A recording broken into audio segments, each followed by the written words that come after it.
नमो तस् भगवतो अरहतो सम्मा सम्बुद्धस्स। नमो तस् भगवतो अरहतो सम्मा सम्बुद्धस्स। नमो तस् भगवतो अरहतो सम्मा सम्बुद्धस्स।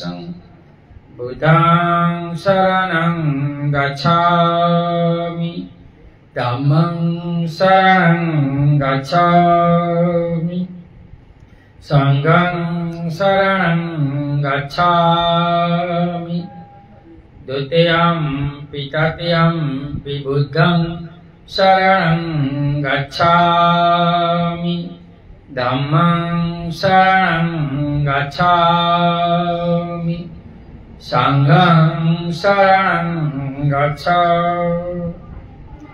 इतिपिसो भगवा अरहं सम्मा सम्बुद्धो विद्याचरण सम्पन्नो सुगतो लोकविदो अनुत्तरो पुरुषधम्म सारथि सत्था देवमनुष्याणां बुद्धो भगवान्। स्वाखातो भगवता धम्मो सन्दिठिको अकालिको एहिपसिको औपनायिको पश्चातं वेदितवो व्युतोहिति। सुपटिपन्नो भगवतो सावकसङ्गो उजुपटिपन्नो भगवतो सावकसङ्गो न्यायपटिपन्नो भगवतो सावकसङ्गो सामितिपटिपन्नो भगवतो सावकसङ्गो। यदिदं चत्वारि पुरुषैकानि अष्टपुरुषपूगला एष भगवतो सावकसङ्गो। आहुणेयो पाहुणेयो दक्षिणेयो अंजलिकरणेयो अनुत्तरं पुय्यं खेतं लोकसं। साधु साधु। वर्षावास में अमरबोध विहार सुरेंद्रनगर गुजरात से भिक्षु पथिक श्रेष्ठी की बुद्धाय निज धम्मा बोधिसत्व डॉक्टर बाबा साहब आम्बेडकर लिखित ग्रंथ पढ़ रहे हैं। इनका भाग 7वां का दूसरा पेटा भाग। वैशाली से विदाई, वैशाली को अलविदा, पहाड़ों में पड़ाव, कृषिनारा में आगमन, वैशाली को अलविदा। अपनी अंतिम चारिका के लिए निकलने से पूर्व भगवान बुद्ध राजगुरु के गुंजकोटी पर्वत पर ठहरे हुए थे। कुछ समय वहां रहने के बाद तथागत ने कहा, आओ आनंद अम्बलठिका चले। जो आज्ञा। आनंद ने कहा। महान भिक्षु के साथ भगवान तथागत अम्बलिठा के लिए चल दिए।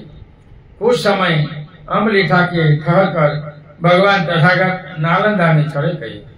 नालंदा से वह मगध की राजधानी पाटलिपुत्र यानी पटना गए। पाटलीग्राम में वह कोटिग्राम गए और कोटिग्राम से नादिका गए। इनमें से हर जगह वे कुछ दिन रुके और वहां भिक्षु संघ अथवा उपासकों को प्रवचन दिए। नादिका से भगवत वैशाली गए। वैशाली निगलनाथ पुत्र महावीर स्वामी का जन्म स्थान था, इसलिए जैन मत का एक गढ़ भी वहां था। लेकिन भगवान बुद्ध शीघ्र ही इन लोगों को अपना अनुयायी बनाने में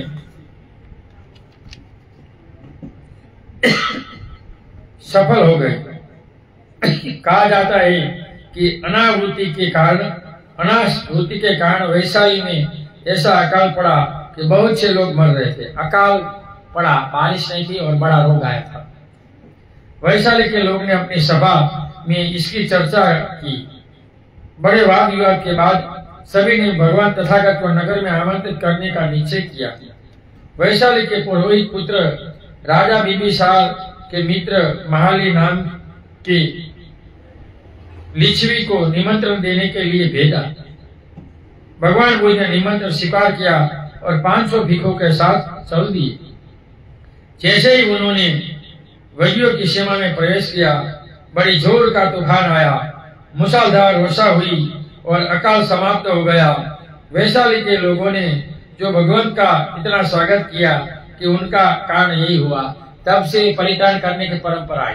तीव्र वहां अकाल मिट गया, पानी आ गया, वो रोग था वो मर गया, रोग था, और जहाँ गंदगी थी, मर्दा वगैरह पड़ा रहता था, सब पानी में चले गए। महारोग, अकाल और अतिवृष्टि खत्म हो गई। जब भगवान बुद्ध ने, वैशाली के लोगों ने भगवान का इतना स्वागत किया कि उनका मूल यही कारण था। जब भगवान बुद्ध ने वैशाली के लोगों के दिलों को जीत लिया था, तो उनके लिए यह स्वाभाविक था कि वे उनकी अधिक से अधिक आवभगत करते। तब वर्षावास चातुर्मास का समय आ गया। भगवान बुद्ध वर्षावास के लिए वेणुवन चले गए और उन्होंने भिक्षुओं को वैशाली में ही वर्षावास करने को कहा। वेणुवन राजगृह में वर्षावास समाप्त की, फिर वैशाली आए कि वैशाली ने अपनी चारिका आरंभ करे। एक दिन भगवान तथागत ने पूर्वा में चिवर पहनाकर पात्र लिए भिक्षाटन के लिए वैशाली में प्रवेश किया। भिक्षाटन के अंतर जब वे भिक्षा ग्रहण चुके तो उन्होंने गज राज की तरह वैशाली की ओर देखा और आनंद से कहा, आनंद, यह अंतिम बार है। तथागत वैशाली को देख रहे हैं। यह कहते हुए उन्हें वैशाली के लोगों से विदा लिया। विदा होते समय भगवान तथागत ने वैशाली के लोगों को अपना भिक्षा पात्र स्मृति रूप में दे दिया कि तुम रखो। इनमें एक बड़ा वहां स्तूप बना हुआ है मिट्टी के पात्र पर। यह तथागत की वैशाली की अंतिम यात्रा थी। इनके बाद भगवान वैशाली कभी नहीं आए, 2 ही बार आए ऐसा दिखाई देता है वैशाली में। लेकिन निगंडनाथ का ये जन्म है, ये चमत्कार नहीं कर सके, लेकिन भगवान बुद्ध ने अपने रुधिर पाए से सब दुख लोगों का दूर किया। तब से 500 औरतों ने वहां बोला जाता है परित्राण किया था। तब से परित्राण परंपरा इंडिया में चल रही है, विश्व में। दूसरा, पावा में पड़ाव।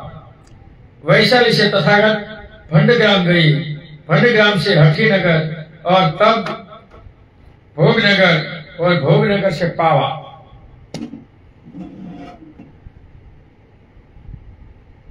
पावा में भगवान बुद्ध चुंद नामक लोहार के आम्रवन में ठहरे। चुंद ने सुना कि भगवान बुद्ध पावा आए हैं और उनके आम्रवन में ठहरे हैं। चुंद आम्रवन पहुंचा और जाकर भगवान के समीप बैठ गया। तथागत ने उसे धर्म उपदेश दिया। इससे प्रसन्न होकर चुंद ने भगवान बुद्ध को निमंत्रित किया, भिक्षु संघ सहित भगवान बुद्ध कल मेरे घर पर भोजन करने की कृपा करें। भगवान बुद्ध ने मौन द्वारा स्वीकृति दी। यह देख कि उनका निमंत्रण स्वीकृत हुआ, चुंद वहां से चला गया। दूसरे दिन चुंद ने अपने घर पर खीर आदि स्वादिष्ट भोजनों के साथ शुक्र महादेव भी तैयार कराया। समय होने पर उनसे सूचना भिजवाई, भगवान समय हो गया है, भोजन तैयार है। भगवान बुद्ध ने चिवर धारण किया, पात्र में लिया और चुंद के निवास स्थान पर पहुंचे। वहां पहुंचने चुंद को तैयार किया हुआ भोजन ग्रहण किया। भोजन तर ही भगवान बुद्ध ने चुंद को धर्म उपदेश दिया और वहां से चले गए। चुंद द्वारा दिया गया भोजन भगवान तथागत को अनुकूल नहीं पड़ा। उन्हें रोग ने आ घेरा, रक्तस्राव होने लगा और साथ ही मरवाओं तक वेदना। लेकिन भगवान बुद्ध ने उसे स्मृति समझे के साथ जैसे तैसे सहन कर लिया। आम्रवन में लौटकर कुछ स्वस्थ होने पर भगवान बुद्ध ने आनंद से कहा, आओ आनंद, कुशीनारा चले। भिक्षु संघ सहित भगवान बुद्ध कुशीनारा पधारे। कुशीनारा में स्वागत। भगवान बुद्ध ने थोड़ी ही दूर चले थे कि उन्हें विश्राम की आवश्यकता का अनुभव हुई। रास्ते में ही वे सड़क के एक ओर हटकर एक वृक्ष की छाया में जा बैठे और आनंद ने कहा, आनंद, संगाती की तल लगा कर बिछा दो, थका हूँ, कुछ देर विश्राम करूंगा। बहुत अच्छा कहकर आनंद ने भगवान की आज्ञा स्वीकार की और चिवर को चोहरा करके बिछा दिया। भगवान तथागत उस विशेष आसन पर विराजमान हुए। वहां बैठकर भगवान ने आनंद को संबोधित किया और कहा, आनंद कुछ पानी ले आओ, प्यासा हूं, पानी पीऊंगा।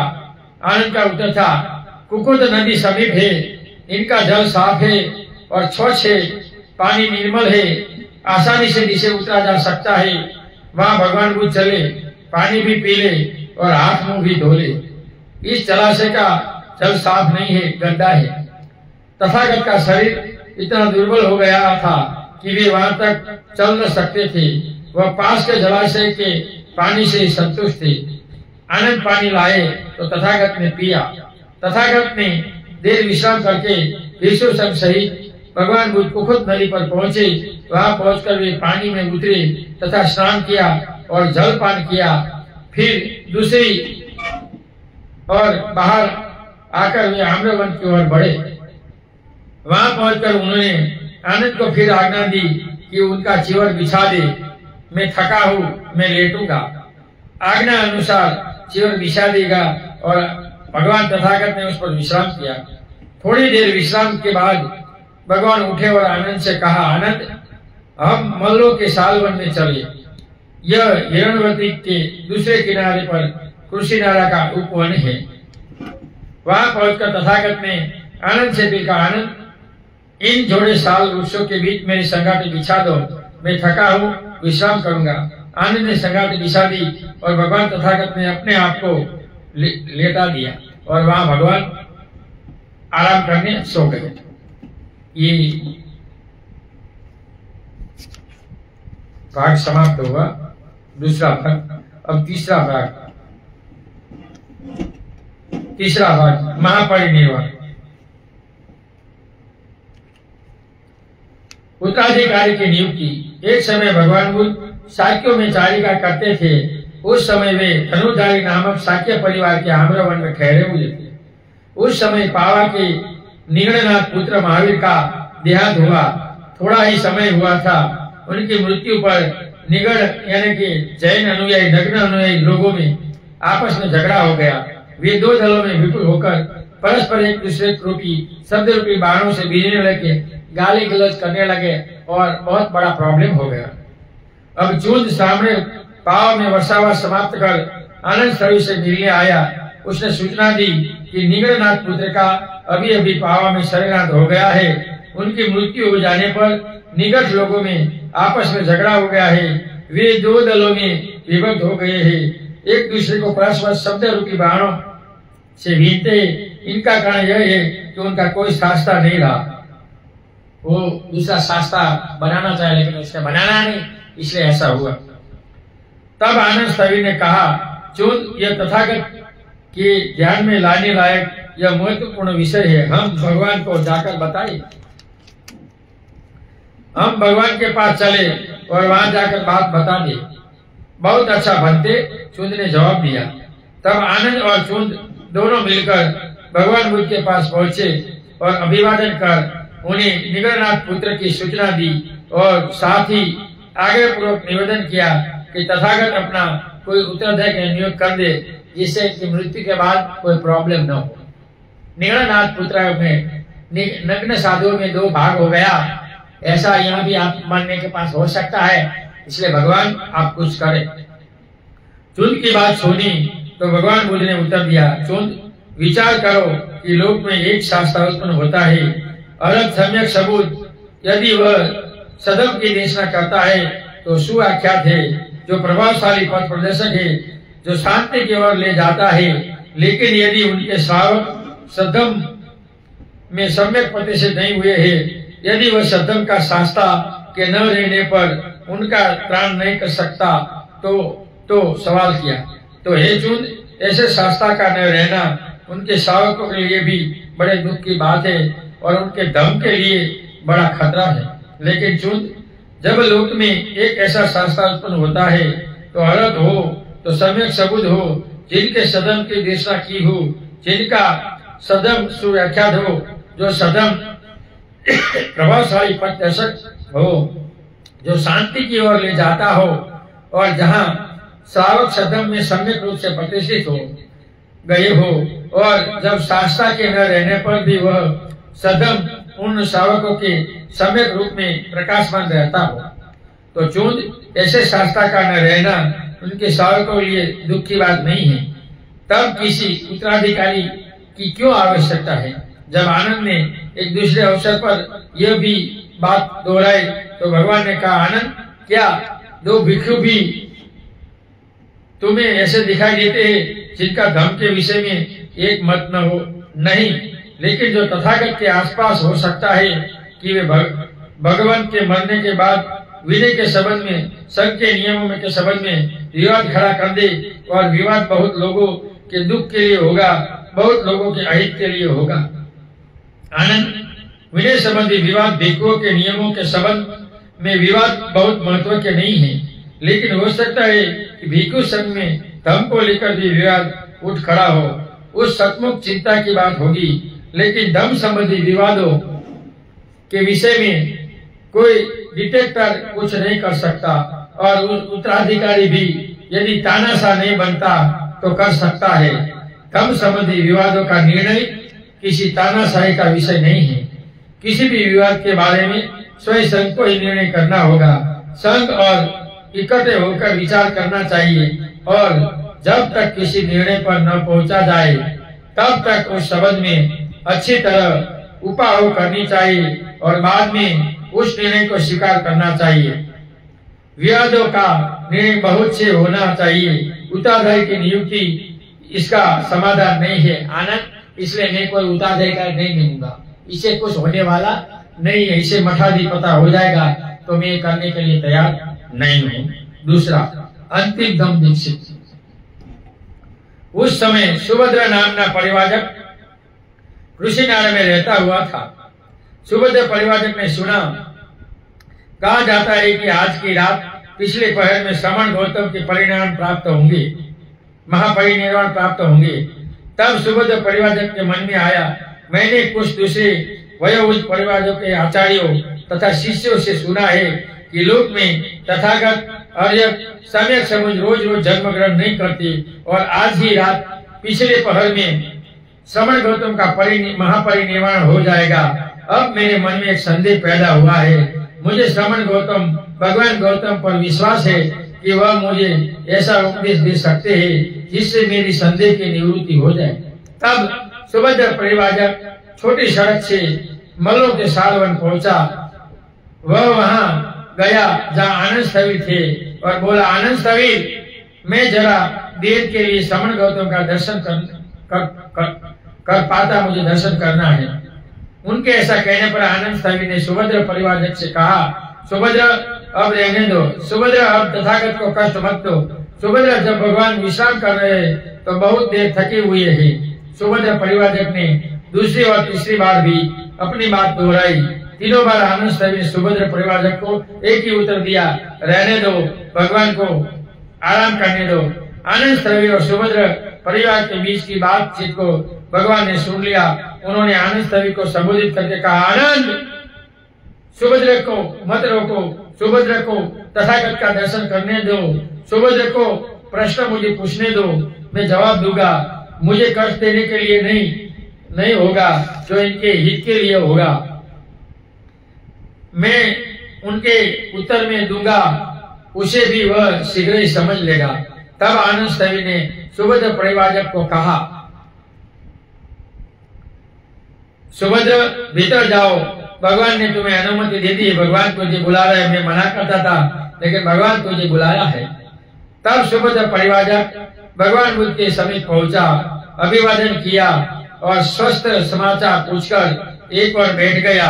एक और बैठे हुए सुभद्रा परिवारक ने भगवान से प्रश्न किया, भगवान श्रवण गौतम, ये जितने भी श्रवण ब्राह्मण है, जिनके पीछे जमात है, जो गणाचार्य है, जो प्रसिद्ध है, जो मतों में संस्थापक के रूप में ज्ञात है, जिन्हें जनता धर्मात्मा मानती है, जैसे पूर्ण काश्यप, मखली गोस्लम, अजित केशकमली, पक्वचदान, संजय बेलीपुट तथा निगलनाथ पुत्र, इन सब जैसा वे कहते हैं, अपने आप से सत्य ज्ञान प्राप्त किया है या नहीं? क्या उनमें से किसी ने नहीं किया, अथवा किसी ने किया है और किसी ने नहीं किया? सुभद्रा, इस चक्कर में मत पड़ो कि किसी ने ज्ञान प्राप्त किया है या नहीं। मैं तुम्हें धर्म का उपदेश देता हूँ, उसे ध्यान से सुनो, इधर चित्त दो, मैं कहता हूं।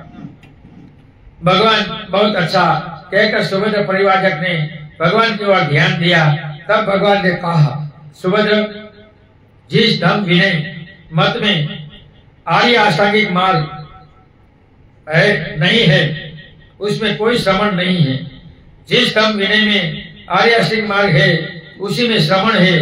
सुभद्र, भगवान तथागत के धम्म विनय में आर्य अष्टांगिक मार्ग है, इसलिए तथागत के धम्म विनय श्रवण भी है।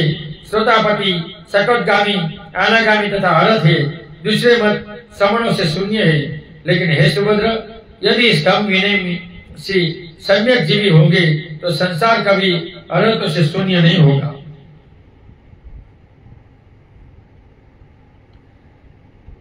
उनतीस वर्ष में मैं कल्याण पथ का पथिक बना। सुभद्र, अब 50 वर्ष के अधिक हो गए हैं जब मैं सदम का पक्ष ग्रहण किए हुए। भगवान तथागत ने ऐसा कहने पर सुभद्र परिवार बोला, अद्भुत है भगवान, अद्भुत है भगवान, अद्भुत है। जैसे कोई फेंके हुए को फिर प्रतिष्ठित कर दे, अथवा ढके हुए को उखाड़ दे, अथवा पथभ्रष्ट को मार्ग दिखा दे, अथवा अंधेरे में दीप प्रज्वलित कर दे, ताकि आंख वाले देख सके। इसी प्रकार भगवान ने मुझे सत्य का ज्ञान करा दिया, इसलिए मैं बुद्ध धर्म संघ की शरण ग्रहण करता हूँ। सुभद्र, जो कोई पहले किसी दूसरे धर्म में दीक्षित रहा हो, वह यदि संघ में प्रवेश होना चाहता है तो उसे 4 महीने प्रतीक्षा करनी पड़ती है। यदि यह नियम है तो मैं प्रतीक्षा करने के लिए तैयार हूँ। लेकिन भगवान ने कहा, व्यक्ति में भेद भी होता है। उन्होंने आनंद को बुलाकर कहा, आनंद, सुभद्र को संघ में दाखिल कर लो। बहुत अच्छा कहकर आनंद ने तथागत की आज्ञा स्वीकार कर ली और सुभद्र को भिक्षु संघ में शामिल कर लिया। वही इनकी प्रवंजा उपसदा हो गई। और तब सुभद्र परिवारजक ने आनंद शरीर को कहा, आनंद, तुम्हारा बड़ा लाभ है। आनंद, तुम्हारा बड़ा सुलाभ है। आनंद, तुम बड़े भाग्यवान हो। तुमने शास्त्रा के स्वयं अपने हाथ से भिक्षु संघ में दीक्षित किया है, दम जल से अभिजित किया है। आनंद शरीर का उत्तर था, सुभद्र, तुम्हारे बारे में भी तो यही सत्य है। इस प्रकार भगवान बुद्ध की अनुज्ञा है से सुभद्र परिवार भिक्षु संघ में सम्मिलित हुआ। सही बुद्ध द्वारा दीक्षित हुआ तथागत का अंतिम भिक्षु शावक था, लास्ट वाला। इससे पहले कोई नहीं थे। तीसरा, अंतिम वचन। उस समय भगवान बुद्ध ने आनंद से कहा, आनंद, हो सकता है कि तुम यह सोचने लगो कि अब हमारी शास्त्रा चली गई, अब हमारा मार्गदर्शक नहीं रहा। लेकिन आनंद, तुम्हें ऐसे नहीं सोचना चाहिए। मेरे बाद जो कुछ मैंने सिखाया है वही तुम्हारा शास्त्रा होगा। आनंद, इस समय पर परस्पर एक दूसरे को समान संबोधन के ही पुकारने की प्रथा है। बड़े छोटे का भेद नहीं। मेरे बाद यह प्रथा बंद हो जानी चाहिए। बड़ा छोटे को नाम लेकर आयुषो, आयुष्मान कहकर पुकार सकता है, किंतु छोटा जब अपने से बड़े को पुकारे तो उनके बनते कहकर संबोधना चाहिए, अथवा भजन कहकर। देखो, छोटे को आयुषो को कहना है और बड़े को भजन भी भगवान ने कहा। और आनंद, यदि स्वयं चाहे तो मेरे जाने के बाद जो छोटे मोटे नियम है उन्हें छोड़ भी सकता है। आनंद, तुम जानते हो कि छंद जैसा जिद्दी, उल्टे मार्ग पर चलने वाला तथा विनय को न मानने वाला, आनंद, मेरे बाद छंद को ब्रह्मदंड दिया जाए, ये मेरी आज्ञा है। देखो, ब्रह्मदंड दिया गया।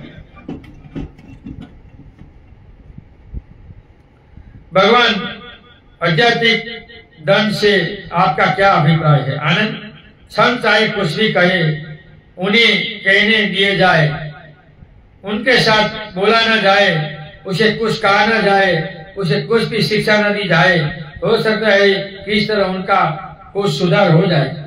तब भगवान बुद्ध ने भिक्षुओं को संबोधित किया। हो सकता है किसी भी भिक्षु के मन में बुद्ध के विषय में, धर्म के विषय में, संघ के विषय में कुछ भी शंका हो, संदेह हो, विचिकित्सा यदि हो तो भिक्षु, अब समय है, पूछ लो, बाद में न पछताना कि हमारा शास्त्रा हमारे सम्मुख था, हमने पूछकर अपनी शंका न मिटाई। ऐसा कहने पर सब भिक्षु चुप रहे। तब दूसरी बार तीसरी बार भी भगवान ने अपनी बात दोहराई। तीसरी बार भी सब भिक्षु मौन रहे। तब भगवान बुद्ध ने कहा, हो सकता है कि मेरे प्रति गौरव होने के कारण तुम मौन हो। मित्र के मित्र से पूछने की तरह पूछो। तब भी भिक्षु चुप रहे। तब आनंद शरीर ने भगवान से कहा, भगवान अद्भुत है, भगवान आश्चर्य है।